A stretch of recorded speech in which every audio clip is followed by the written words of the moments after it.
আমরা এই বাড়িতে ছিলাম।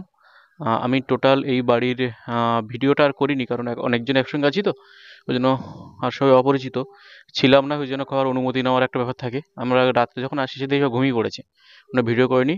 এই বাড়িতে আমরা ছিলাম। এটা কোনো হোটেল নয়, হোমস্টে টাইপের। আমি আমার ডেসক্রিপশন বক্সে এনার ফোন নম্বর থেকে শুরু করে সব কিছু দিয়ে দেবো। Good morning from Prayagraj. আমরা প্রয়াগরাজ থেকে টাটা জানিয়ে চলে যাচ্ছি কলকাতার দিকে। আজও আসা গত দিনের মতন আজও টার্গেট আছে, ডাইরেক্ট আমরা কলকাতা চলে যাব। এখন সেটা কতটা সম্ভব সেটাই দেখার। এখন বাজে 6:38। শাস্ত্রী ব্রিজ ক্লোজিং আছে। একজন পুলিশ ভাই আমাকে বললো যে সাইকেল যেতে দিচ্ছে না, তোমার তো বাইক, আর আমরা নিজেরাও যেতে পারছি না, অতএব তুমিও যেও না বলে অন্য একটা সাইড দিয়ে পাঠিয়ে দিল। সেই পাশ দিয়ে যাচ্ছি এখন। এখানেও দেখো মেলা এই অবধি এসছে, মানে ওখান থেকে ওই দিক দিয়ে মেলাটা মিনিমাম 15 থেকে 20 কিলোমিটার দূরে। এদিকেও মেলাটা এত দূরে এসছে। এই যে কত বড় মেলা তার কোনো ঠিক নেই। এটাও গঙ্গা, ব্রিজটার নাম যায় না। মানে মেলাটা শুরু হচ্ছে এখান থেকে আর শেষ হচ্ছে এই দিকে মিনিমাম 15 কিলোমিটার। আমরা তো আমাদের যে বাড়িটায় ছিলাম সেখান থেকে 14 কিলোমিটার এদিকে এসেছি। আসার পরে এই ঘাটটা পেয়েছি। এখানে ঘাট আছে আর এই ব্রিজে পার হচ্ছি। এখান থেকে গিয়ে NH-19 কানেক্ট হব, কানেক্ট হয়ে সোজা চলে যাব। একদিকে ভালোই হয়েছে, ওখানে যদি বা ছাড়তো যা জ্যাম পড়তো বাপরে বাপ, ওর থেকে ফাঁকা ব্রিজ পার হয়ে যাচ্ছি। জ্যামটাকে একটু এড়ানো গেল। ঠিক আছে, তোমরা দেখতে থাকো, ভালোভাবে সূর্যটা উঠুক, উঠলে সব তথ্য যেমনভাবে দিই প্রতিবার সেভাবে দিয়ে দেওয়া শুরু করবো।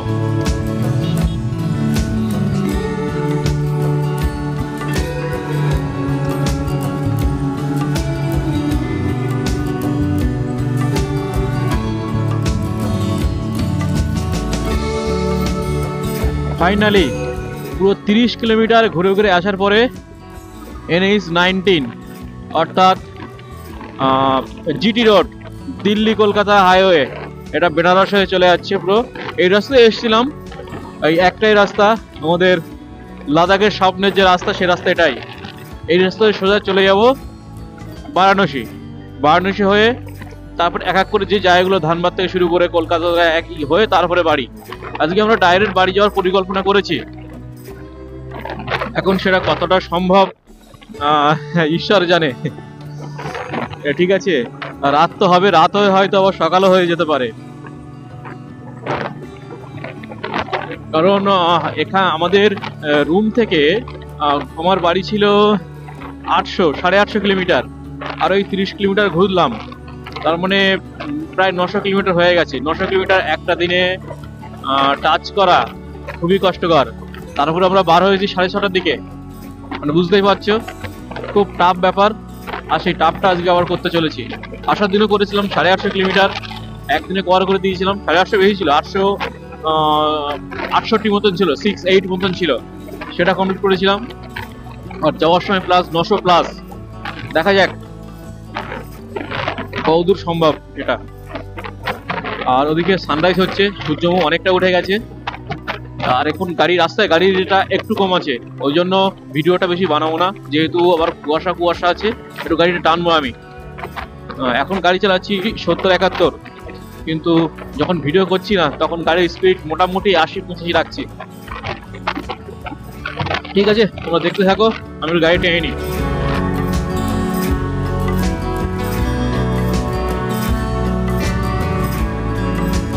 টাইম হয়েছে 9:28।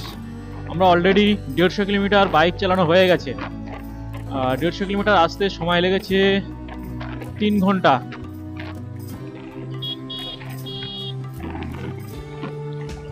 আর বারাণসী আছি এখন, এইমাত্র বারাণসী যে গঙ্গার ব্রিজটা আমরা পার হলাম, পার হয়ে এপারে চলে এসেছি। আর এখন এখান থেকে সামনে গিয়ে পড়বে শশারাম, তারপরে এক এক করে বিহার থেকে ঝাড়খণ্ড, তারপর ওয়েস্ট বেঙ্গল। এখন আমি এই সামনে যাওয়ার পথে দুটো পথ ভাবছি যে আমি রাঁচি জামশেদপুর হয়ে যাব কিনা, কারণ এই রাস্তা এসছে তো যথেষ্ট জ্যাম ছিল এবং রাস্তার কন্ডিশন কিছু কিছু জায়গায় কয়েকটা প্যাচ আছে, খুব একটা ভালো না। এই জন্যই ভাবছি দেখি এখন সামনে যাই, গিয়ে আর এখন বাজে যেহেতু 9:30, 10:30টার দিকে আমি করবো আমাদের যে ব্রেকফাস্টটা করব। ঠিক ওই সময় ডিসিশন নেবো যে কোন রুটে যাব। যদি রাস্তা মনে হয় রাস্তায় যাব, না হলে ও রাস্তাটা প্রায় 80-90 কিলোমিটার বেশি, 80-90 কিলোমিটার মানে 1-1.5 ঘন্টা পথ বেশি হবে। তবে জামশেদপুর থেকে আমাদের কলকাতা পর্যন্ত রাস্তা একদম দারুণ রাস্তা। জামশেদপুর রাঁচি থেকেও ভালো, আমি রাঁচি অবধি এসছি, রাঁচি থেকে রাস্তা কোথাও কোনো প্রবলেম নেই, কোথাও কোনো সমস্যা নেই, রোডের কন্ডিশনের কথা বলছি। আর এই রোডটা একটু হলেও সমস্যা আছে, বিহারে অনেকটা অংশে খারাপ পড়ে, ঝাড়খণ্ডের অনেকটা অংশে খারাপ পড়ে, ওয়েস্ট বেঙ্গলের শক্তিগড়ের পর থেকে কলকাতা ঢোকার আগে মানে দানকুনি অবধি খারাপ পড়ে। সেখান থেকে দাঁড়িয়ে ওই রাস্তাটা যাওয়াটা মনে হয় বেস্ট হবে। বাট এই NH 19 থেকে ওটা যত সম্ভব NH 49, আমার যেটুকু মনে পড়ছে রাঁচির যে রাস্তাটা 49 যত সম্ভব, ওই রাস্তায় কানেক্ট হওয়ার যদি ভালো এরকম বাইপাস রাস্তা থাকে তাহলে যাব, না হলে যাব না। ওই জন্য সামনে যাই, ডেরি যাই, ডেরিতে গিয়ে সিদ্ধান্ত নেব কোন রাস্তা দিয়ে যাব।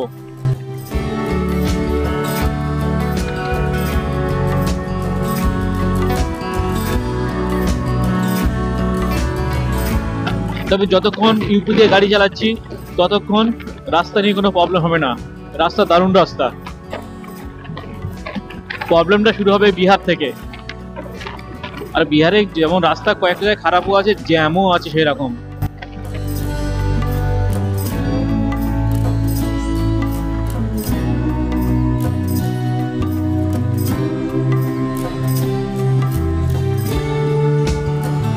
সামনে পাহাড়ি রেঞ্জ, আর এই পাহাড় পাশে গিয়ে উঠবে শশারাম, শশারামের পরে আছে ডেরি পরে ঔরঙ্গাবাদের পরে আসবে শেরঘাটি, তারপরে বাড়ির পরে ধানবাদ থেকে আসানসোল, দুর্গাপুর, বর্ধমান, দানকুনি, কলকাতা, আমাদের বাড়ি। এই হচ্ছে আজকের আমাদের টোটাল রোড ট্রিপের যে বড় বড় শহরগুলো বা জংশনগুলো আছে সেগুলো।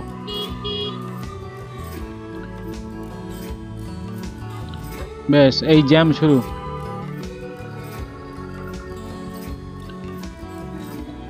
এই জ্যাম থেকে কালকে যে কাল নয় পরশুদিন যে কিভাবে গেছি, বাপরে বাপ,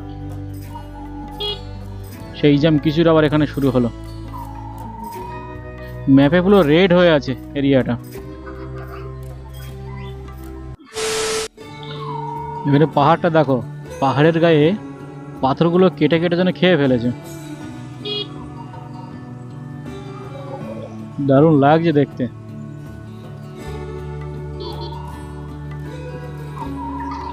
আর বিহারে আসলে একটা সমস্যা বেশ, সেটা হচ্ছে ওরা যে কোন সাইড দিয়ে গাড়ি চালায় কোনো মাথা মুন্ডু নেই, তোমাকেই সাবধানে চালাতে হবে। মানে ওদের মনোভাব বুঝতে হবে, বোঝার পরে তারপর তোমাকে গাড়ি চালাতে হবে।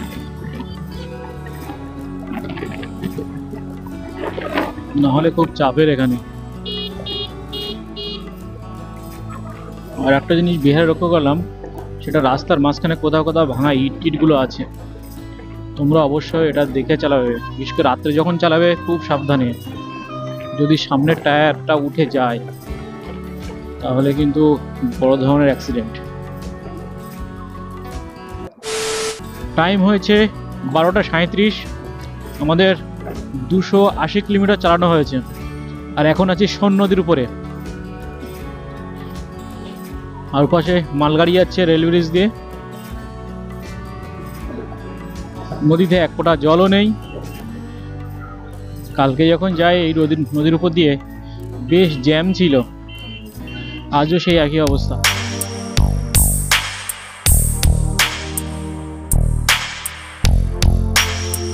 পাক্কা 1টা বাজে, আর এখন আমরা আছি ঔরঙ্গাবাদ। এখন আমাদের যেতে বাকি 519 কিলোমিটার, টাইম লাগবে 11 ঘন্টা 11 মিনিট মতন দেখাচ্ছে।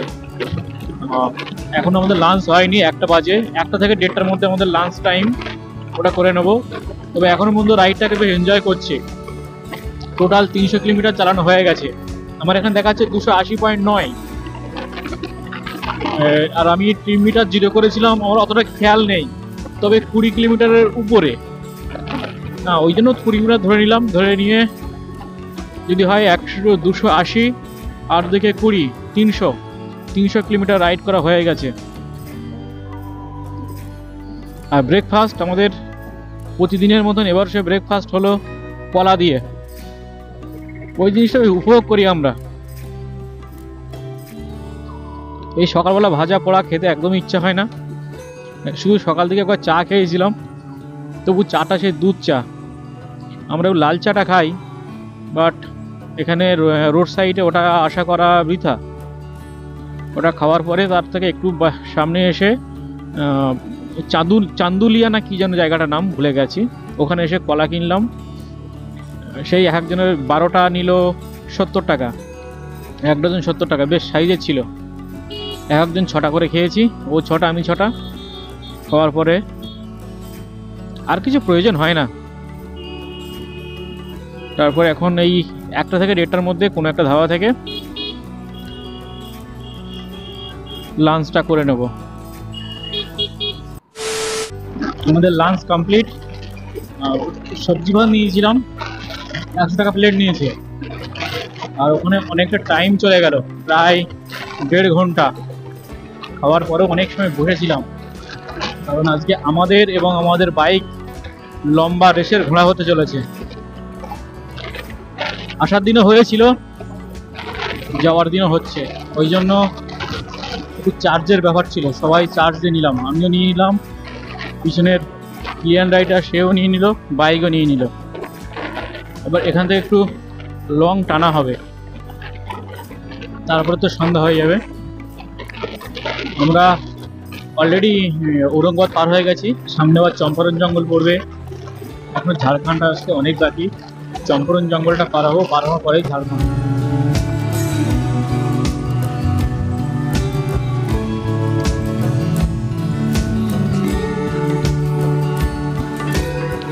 আমরা এখন আছি ধোবিতে, আর এই যে এই রাস্তাটা, এটা চলে যাচ্ছে গয়া।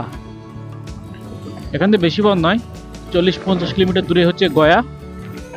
আর আমরা ধোবি থেকে সোজা ডাইরেক্ট বার হয়ে যাচ্ছি ধানবাদের দিকে। যাওয়ার দিন যে জ্যামটা পেয়েছিলাম, সেই জ্যামটা আজকে দেখছি অতটা নেই। বেশ জ্যাম ছিল, বাট আজকে জ্যামটা অনেকটাই কম।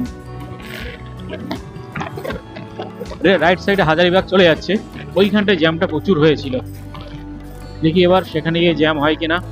এই গয়া রাস্তাটায় জ্যাম ছিল যাওয়ার দিনে বিশাল জ্যাম। ছোট ছোট জ্যাম যেমন 5-7 জায়গায় পেয়েছিলাম, ছোট বলতে সেগুলো 4 কিলোমিটার 5 কিলোমিটারের জ্যাম ছিল। আর বড় জ্যাম পেয়েছিলাম ঠিক হাজারিবাগের ওইখানটায়, 10-15 কিলোমিটারের। আজ পড়েনি, কাল জ্যাম পড়বে, কারণ কালকে গাড়ি সব ওখান ওদিক দিয়ে আসবে, জ্যামটা কাল হবে। আর আজকে যদি জ্যাম যা থাকার সকালবেলা হয়ে গেছে, কারণ স্নানের টাইম তো পার হয়ে যাচ্ছে না। সবাই যখন স্নানে যাবে, হয় তার আগের দিন যাবে, না হয় ওই দিন ভোর 5-6টা বা 7টার মধ্যে ঢোকার চেষ্টা করবে প্রয়াগরাজে। ওই জন্য তার আগের দিন থেকে ওই দিনের দুপুর অবধি জ্যাম থাকতে পারে। বাট তারপরে মানে আইডিয়া যেটা বলছে, বাট তারপরে জ্যামটা থাকার কথা নয়, হয়তো ওই কারণে এখানটা মনে হয় জ্যাম নেই। আজকে যদি না হয়, কালকে শিওর জ্যাম হচ্ছে। এখন বাজে 3:39, আমরা আছি চম্পারণ জঙ্গলে। এই জঙ্গলটা নিয়ে আমার একটু ভয়ভীতি ছিল যে সন্ধ্যার আগে পার হতে পারবো তো, বাট 3:40-এ পার হয়ে যাচ্ছি। আর এই জঙ্গল পার হওয়া মানেই বিহারটাকে এন্ড করে ঝাড়খণ্ডে প্রবেশ করা। এখন যথেষ্ট সূর্যালোক আছে এখানে। আমি তো প্রথমত ভাবছিলাম যে হারে লেট হচ্ছে, আর যত লেটে আমরা বার হয়েছি, অ্যাকচুয়ালি আমরা 4:30-5 নাগাদ শুরু করি যে কোনো রাইড, সেখানে 6:30-7টা বেজে গেছে। তার উপরে প্রয়াগরাজের বিভৎস জ্যাম এবং অনেক রাস্তা নো এন্ট্রি। সেখানে দাঁড়িয়ে চম্পারণ জঙ্গল তাড়াতাড়ি পার হতে পারবো কিনা এই নিয়ে অনেকটা চিন্তিত ছিলাম, বাট সে চিন্তার অবকাশ যা ছিল সব অবসান হয়ে গেছে। আর কিছুটা গেলেই ফাল্গু নদী পড়বে, ফাল্গু নদীর পরেই পড়বে ঝাড়খণ্ড।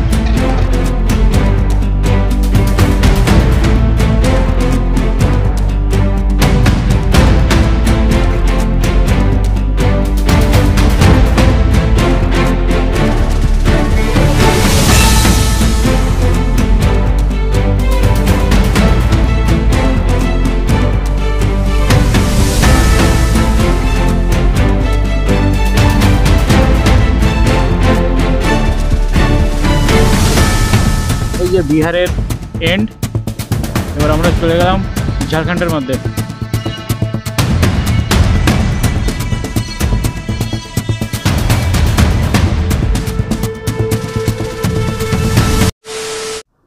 আমরা আছি বরাকা রিভারে পরে, ঝাড়খণ্ড ছেড়ে দিয়ে এবার ওয়েস্ট বেঙ্গলে ঢুকবো।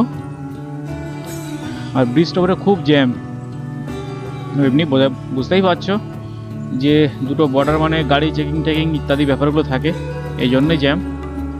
ফাইনালি আমরা চলে আসলাম ওয়েস্ট বেঙ্গল। আজ দিনে 4টে স্টেট কভার করলাম, ইউপি, বিহার, ঝাড়খণ্ড, অবশেষে ওয়েস্ট বেঙ্গল। এখন আছে আসানসোল, টাইম হয়েছে 8:31।